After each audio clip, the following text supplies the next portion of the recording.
Ô les croyants, que les uns d'entre vous ne mangent pas les biens des autres illégalement, mais qu'il y ait du négoce légal entre vous, par consentement mutuel, et ne vous tuez pas vous-même. Allah en vérité est miséricordieux envers vous. Et quiconque commet cela par excès et par iniquité, nous le jetterons au feu. Voilà qui est facile pour Allah. Si vous évitez les grands péchés qui vous sont interdits, nous effacerons vos méfaits de votre compte, et nous vous ferons entrer dans un endroit honorable, le paradis. Ne convoitez pas ce qu'Allah a attribué aux uns d'entre vous plus qu'aux autres. Aux hommes, la part qu'ils ont acquise, et aux femmes, la part qu'elles ont acquise. Demandez à Allah de sa grâce, car Allah, certes, est omniscient.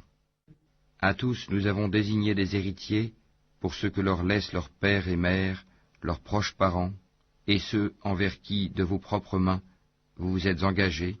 Donnez-leur donc leur part, car Allah, en vérité, est témoin de tout.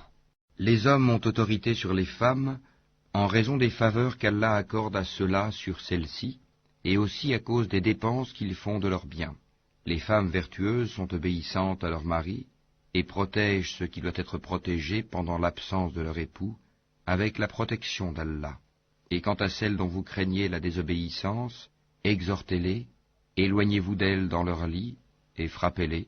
Si elles arrivent à vous obéir, alors ne cherchez plus de voie contre elles, car Allah est certes haut et grand. Si vous craignez le désaccord entre les deux époux, envoyez alors un arbitre de sa famille à lui, et un arbitre de sa famille à elle. Si les deux veulent la réconciliation, Allah rétablira l'entente entre eux.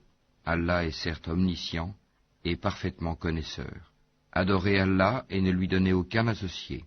Agissez avec bonté envers vos pères et mères, les proches, les orphelins, les pauvres, le proche voisin, le voisin lointain, le collègue et le voyageur, et les esclaves en votre possession, car Allah n'aime pas en vérité le présomptueux, l'arrogant, ceux qui sont avares et ordonnent l'avarice aux autres, et cachent ce qu'Allah leur a donné de par sa grâce.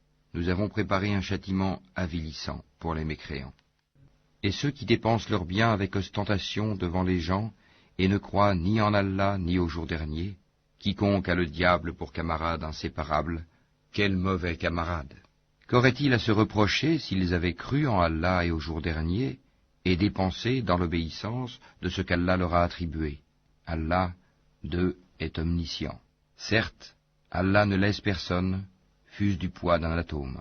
S'il est une bonne action, il la double, et accorde une grosse récompense de sa part. Comment seront-ils quand nous ferons venir de chaque communauté un témoin, et que Mohammed nous te ferons venir comme témoin contre ces gens-ci? Ce jour-là, ceux qui n'ont pas cru et ont désobéi aux messagers préféraient que la terre fût nivelée sur eux, et ils ne sauront cacher à Allah aucune parole. Ô les croyants, n'approchez pas de la salate alors que vous êtes ivres, jusqu'à ce que vous compreniez ce que vous dites, et aussi quand vous êtes en état d'impureté, pollué, à moins que vous ne soyez en voyage, jusqu'à ce que vous ayez pris un bain rituel. Si vous êtes malade ou en voyage, ou si l'un de vous revient du lieu où il a fait ses besoins, ou si vous avez touché à des femmes et que vous ne trouviez pas d'eau, alors recourez à une terre pure, et passez-vous-en sur vos visages et sur vos mains. Allah en vérité est indulgent et pardonneur. N'as-tu pas vu, Mohammed, ceux qui ont reçu une partie du livre acheter l'égarement, et chercher à ce que vous vous égariez du droit chemin? Allah connaît mieux vos ennemis, et Allah suffit comme protecteur, et Allah suffit comme secoureur. Il en est parmi les Juifs qui détournent les mots de leur sens et disent « Nous avions entendu, mais nous avons désobéi. Écoute, sans qu'il te soit donné d'entendre, et favorise-nous, Rahina, tordant la langue et attaquant la religion.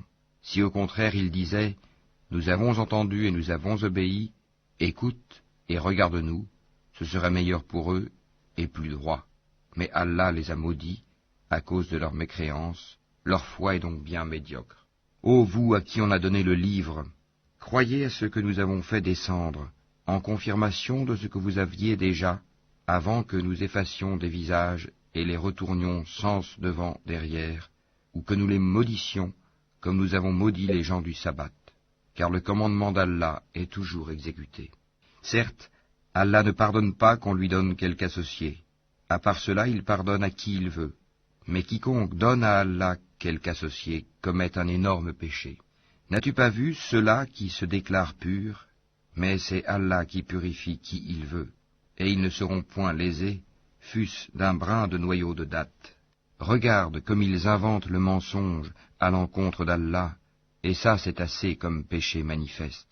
N'as-tu pas vu ceux-là à qui une partie du livre a été donnée, ajouter foi à la magie, Gypte, et au tagout, et dire en faveur de ceux qui ne croient pas, ceux-là sont mieux guidés sur le chemin que ceux qui ont cru?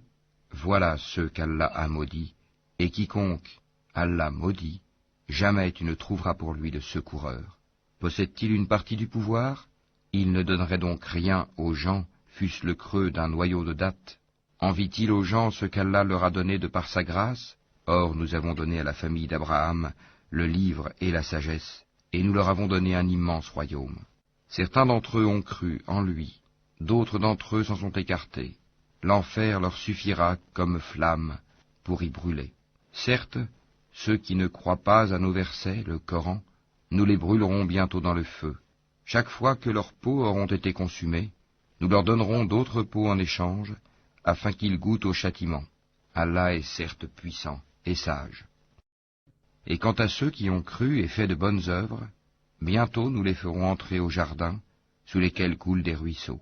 Ils y demeureront éternellement, il y aura là pour eux des épouses purifiées, et nous les ferons entrer sous un ombrage épais. Certes, Allah vous commande de rendre les dépôts à leurs ayants droit, et quand vous jugez entre des gens, de juger avec équité. Quelle bonne exhortation qu'Allah vous fait. Allah est en vérité celui qui entend et qui voit tout. Ô les croyants, obéissez à Allah et obéissez aux messagers, et à ceux d'entre vous qui détiennent le commandement. Puis si vous vous disputez en quoi que ce soit, renvoyez-le à Allah et aux messagers, si vous croyez en Allah et au jour dernier. Ce sera bien mieux, et de meilleure interprétation et aboutissement. N'as-tu pas vu ceux qui prétendent croire à ce qu'on a fait descendre vers toi, prophète, et à ce qu'on a fait descendre avant toi? Ils veulent prendre pour juge le tagut, alors que c'est en lui qu'on leur a commandé de ne pas croire. Mais le diable veut les égarer très loin dans l'égarement. Et lorsqu'on leur dit « Venez vers ce qu'Allah a fait descendre et vers le messager », tu vois les hypocrites s'écarter loin de toi. Comment agiront-ils quand un malheur les atteindra à cause de ce qu'ils ont préparé de leurs propres mains? Puis ils viendront alors près de toi, jurant par Allah, « Nous n'avons voulu que le bien et la réconciliation. » Voilà ceux dont Allah sait ce qu'ils ont dans leur cœur. Ne leur tiens donc pas rigueur, exhorte-les, et dis-leur sur eux-mêmes des paroles convaincantes. Nous n'avons envoyé de messagers que pour qu'ils soient obéis par la permission d'Allah. Si, lorsqu'ils ont fait du tort à leur propre personne, ils venaient à toi en implorant le pardon d'Allah, et si le messager demandait le pardon pour eux, ils trouveraient certes Allah très accueillant au repentir, miséricordieux.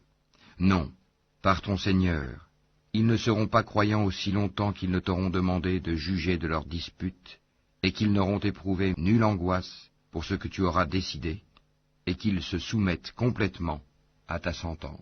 Si nous leur avions prescrit ceci, tuez-vous vous-même, ou sortez de vos demeures, ils ne l'auraient pas fait, sauf un petit nombre d'entre eux. S'ils avaient fait ce à quoi on les exhortait, cela aurait été certainement meilleur pour eux, et leur foi aurait été plus affermie. Alors, nous leur aurions donné certainement de notre part une grande récompense, et nous les aurions guidés, certes, vers un droit